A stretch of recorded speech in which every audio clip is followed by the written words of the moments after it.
Hello friends, कैसे हैं आप सब। आशा करता हूं आप सभी अच्छे होंगे।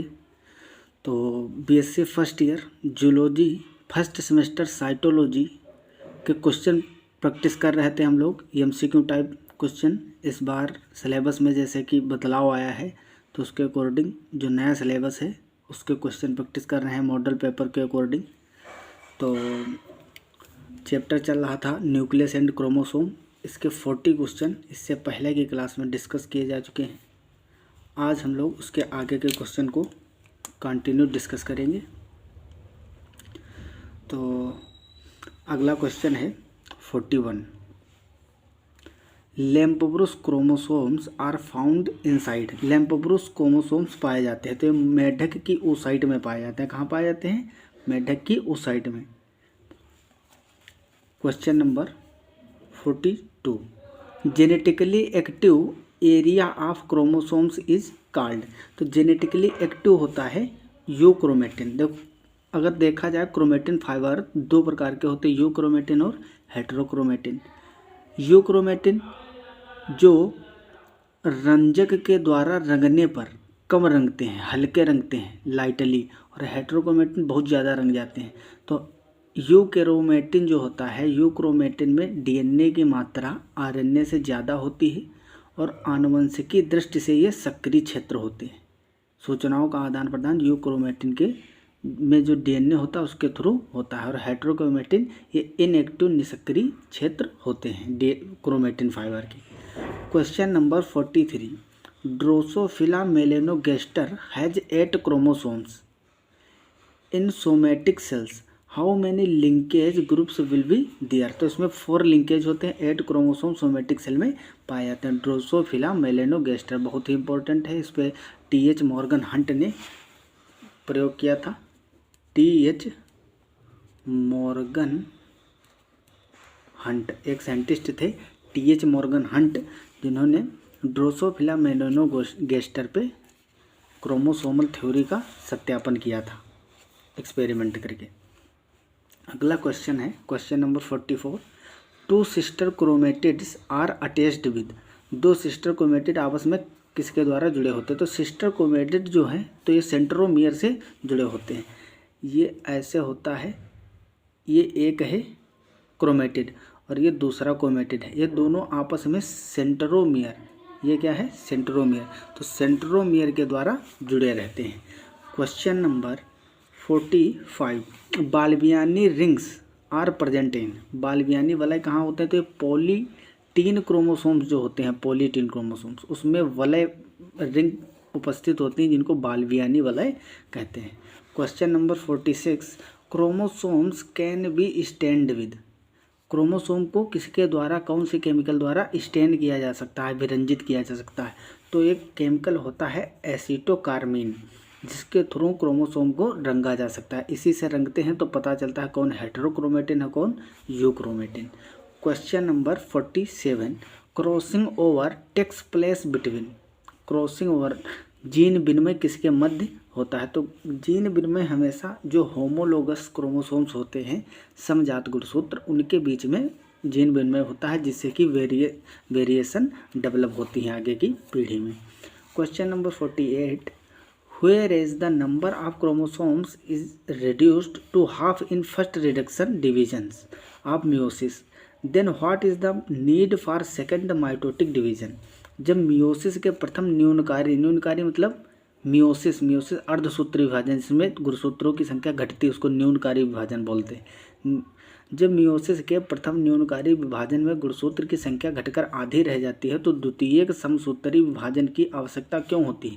क्योंकि जो क्रोमोसोम होते हैं उसके पृथक्करण के लिए, अलग अलग सेल में पृथक्करण के लिए, प्रतिकूल क्रोमोसोम के पृथक्करण के लिए समसूत्री विभाजन, जो द्वितीयक समसूत्री विभाजन होता है, इसीलिए आवश्यक होता है। For the segregation of replicated chromosomes.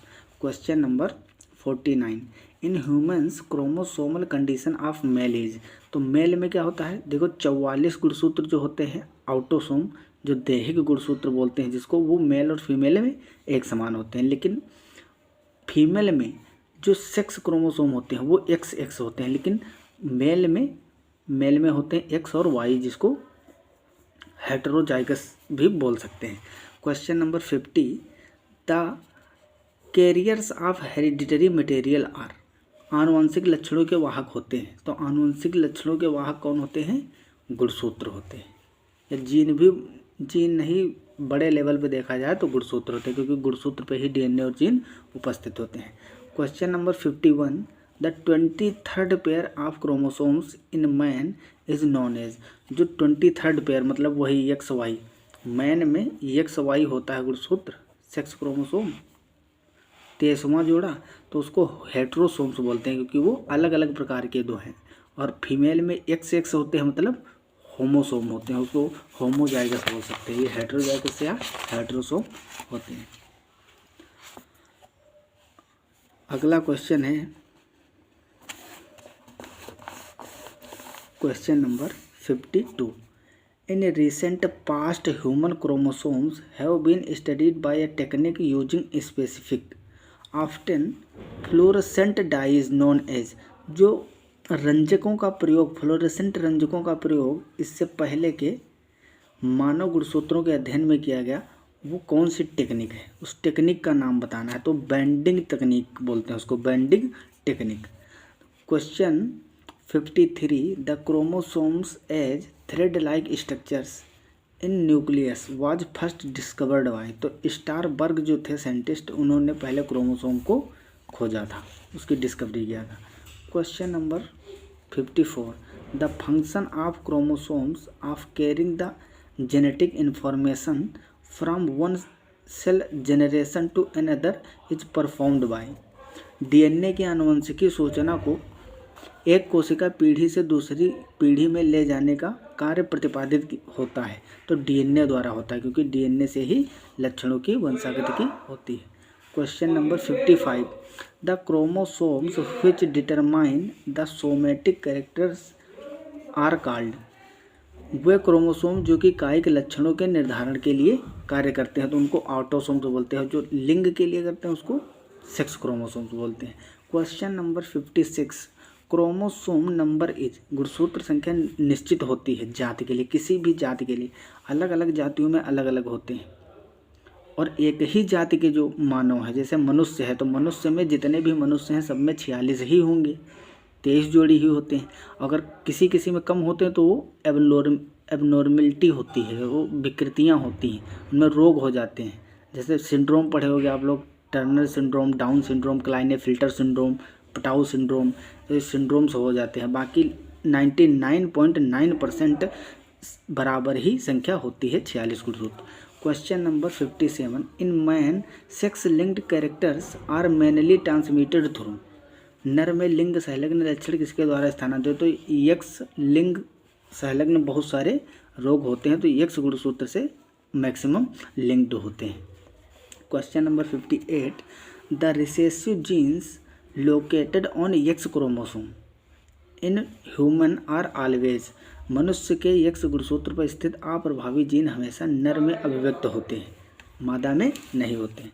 Question number 59, in order to calculate map distance of genes on a chromosome one must known the, chromosomes पर उपस्थित जीन्स की मैप दूरी की गणना के लिए क्या ज्ञात होना जरूरी है, तो क्रॉस ओवर प्रतिशत बहुत जरूरी है। क्रॉसिंग ओवर किया था, किसने किया था? TH मॉर्गन हंट जो थे, उनका शिष्य था एक, उस शिष्य ने उसके डिस्टेंस पे, कितने डिस्टेंस पे जीन हैं, तो उसमें क्या परसेंटेज आएगा, क्रॉसिंग ओवर परसेंटेज निकाला था। तो किसी भी जीन मैप की दूरी की गणना के लिए क्रॉसिंग ओवर का प्रतिशत पहले से पता होना आवश्यक है। Question number 60, polytene chromosomes are formed by, polytene गुणसूत्र का निर्माण किससे होता है, तो गुणसूत्रों के आंतरिक रीडुप्लीकेशन से होता है, Indo reduplication of chromosomes, polytene गुणसूत्र का निर्माण होता है। Question number 61, chromosome complement with 2n-1 is called, 2n-1 तो रह जाएगा 1n, मतलब मोनोसोमी, तो ये क्या होता है? मोनोसोमी अवस्था कहलाती है। Question number 62, a gene is said to be dominant if, एक जीन को प्रभावी कहा जाता है जब वह समयुग्म की और विषम युग्म की दोनों दशा में अभिव्यक्त हो। किसी भी जीन को प्रभावी तभी बोल सकते हो डोमिनेंट जब किसी भी वो सिचुएशन में हो और अपने प्रभाव को दर्शाए दिखाए, उसको डोमिनेंट बोलते हैं, प्रभावी gene. Question number 63, chromosomes were seen first time by. Chromosomes को सबसे पहले किसके द्वारा देखा गया था? तो हाफमिस्टर थे, जो हाफमिस्टर नहीं, स्ट्रॉसबर्ग साइंटिस्ट थे, उन्होंने पहले क्रोमोसोम को सबसे पहले देखा था। Question number 64, genes located at the same locus of chromosomes are called. तो उसको मल्टीपल एलील्स बोलते हैं। क्रोमोसोम्स के समान लोकस पर उपस्थित जीन्स कहलाते हैं बहुविकल्पी जीन्स।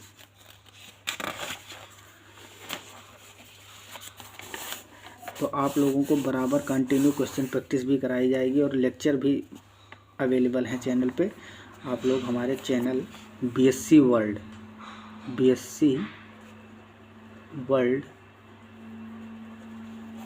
चैनल पे जाइए, लाइक शेयर एंड सब्सक्राइब करिए। आपको प्लेलिस्ट में सभी क्लासें मौजूद हैं, वहाँ पे मिल जाएंगी। जूलॉजी, बॉटनी और केमिस्ट्री के ऑलरेडी कुछ चैप्टर हो चुके हैं, कुछ कराए जा रहे हैं। तो आप लोग जुड़े रहिए और बेल आइकन को भी प्रेस कर देना ताकि आगे की आने वाली वीडियो आपको बराबर कंटिन्यू मिलती रहे।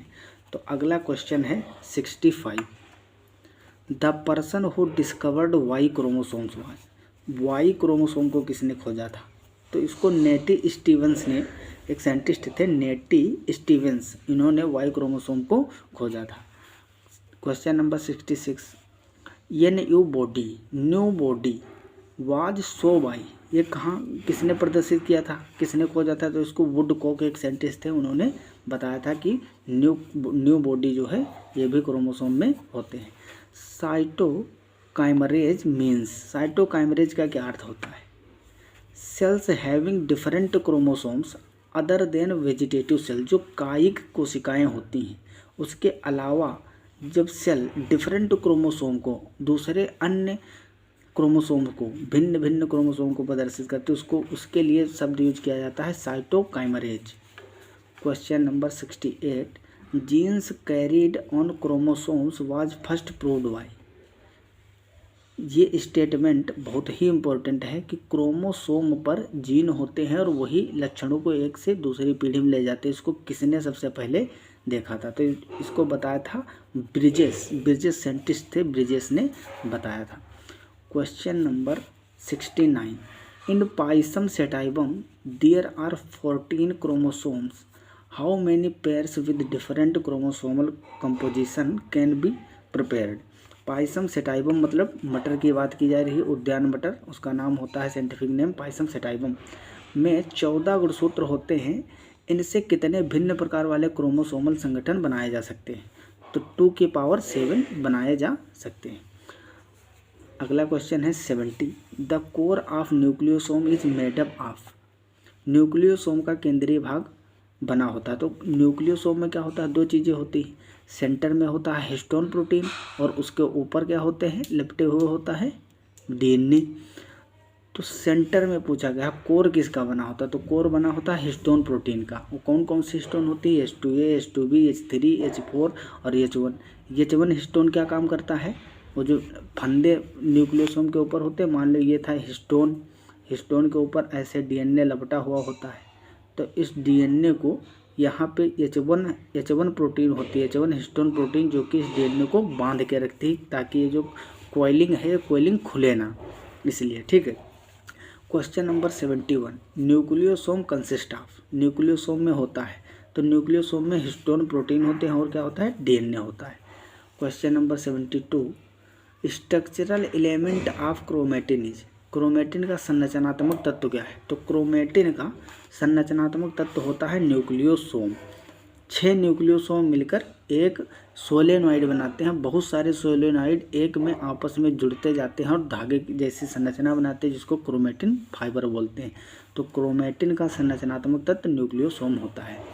तो आज हम लोग 32 क्वेश्चन डिस्कस किए हैं और इसके आगे का पार्ट अगले वीडियो में शूट करके डाल देंगे चैनल पे। आप लोग पढ़ाई करते रहो अच्छे से, और फर्स्ट सेमेस्टर के एग्ज़ाम भी होने वाले हैं और चैनल को लाइक शेयर एंड सब्सक्राइब ज़रूर कर देना।